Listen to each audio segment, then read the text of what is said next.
ప్రధానంగా మనము రైతులను చూసినప్పుడు ఎరువుల యాజమాన్యం ఈరోజు మనకు ప్రధానంగా ఈరోజు ఏదైనా ఒక రైతుకు ఎరువులు రావాలంటే కంపల్సరిగా వాళ్ళు మొబైల్ యాప్లో ఫార్మర్స్ రిజిస్ట్రీలో నమోదు చేసుకోవాలి.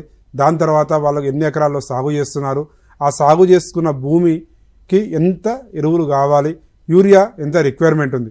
మనకు యూరియా అనేది మనకు ప్రధానంగా రైతులు ఎదుర్కొంటున్న సమస్య కావచ్చు, లేకుంటే అధిక మొత్తంలో రైతులు యూరియాను వాడడం వల్ల కూడా వేరే ఇతర రైతులు కూడా సమస్యలు ఎదుర్కొంటారు.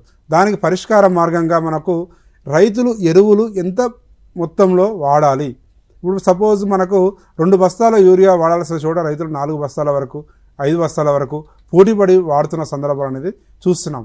ఎరువులు ఎంత వాడాలంటే దానికి కొంచెం స్టాటిస్టికల్, కొంచెం మ్యాథమెటికల్ క్యాల్కులేషన్, ఎడిషన్ మనకు ఎట్లా చేయాలి, మల్టిప్లికేషన్ ఎట్లా చేసుకోవాలనేది చిన్న నాలెడ్జ్ అనేది అవసరమైంది. కానీ మనకు కృత్రిమ మేధ అనేది అందుబాటులోకి రావడము, అదేవిధంగా అప్లికేషన్స్ కూడా అందుబాటులోకి రావడం వల్ల ఎరువులు ఎంత మోతాదులో పంటకు వాడాలి అన్నప్పుడు మనకు అతను ఎన్ని ఎకరాల్లో వేస్తుండు, ఏ పంట వేస్తున్నాడు, ఏ సమయంలో వేస్తున్నాడు, దానికి ఎంత ఎరువులు కావాలి అనేది కూడా మనకు ఈ అప్లికేషన్స్ వాడి రైతులు పొందవచ్చు.